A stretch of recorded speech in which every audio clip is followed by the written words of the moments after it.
हिरण्यवर्णाम् हरिणीम् सुवर्णरजतस्रजाम् चन्द्राम् हिरण्मयीम् लक्ष्मीम् जातवेदो महावः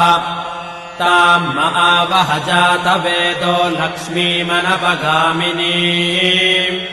यस्याम् हिरण्यम् विन्देयम् गामश्वम् पुरुषानहम्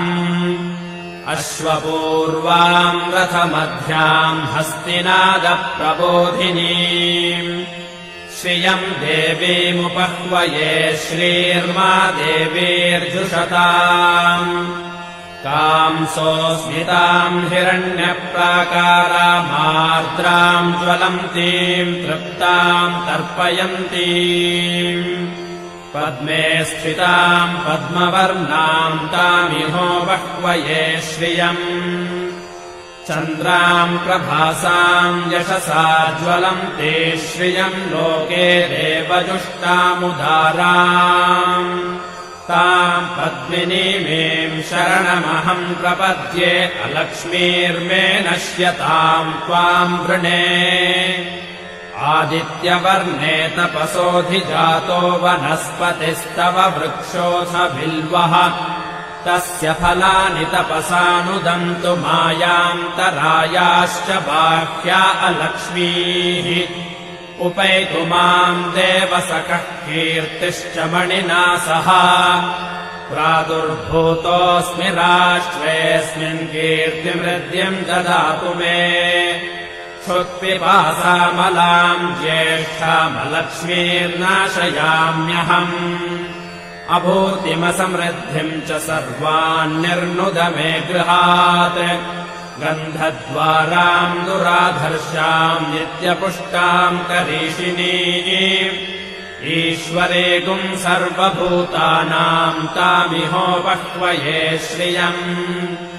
मनसः काममाकोतिम् वाचः सत्यमशीमहि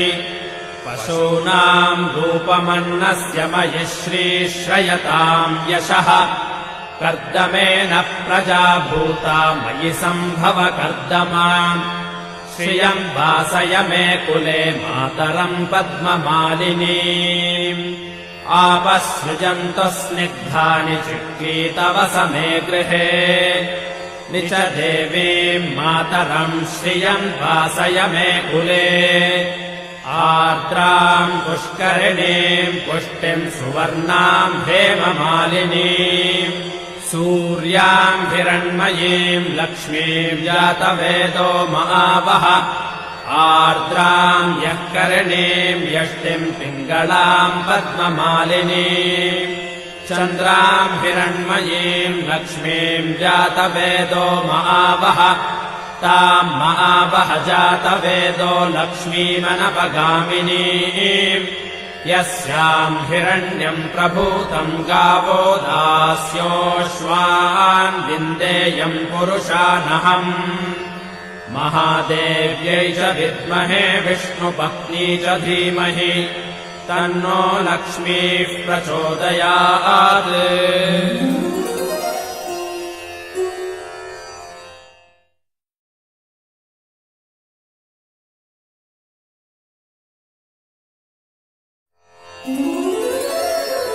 हिरण्यवर्णाम् हरिणीम् सुवर्णरजतस्रजाम्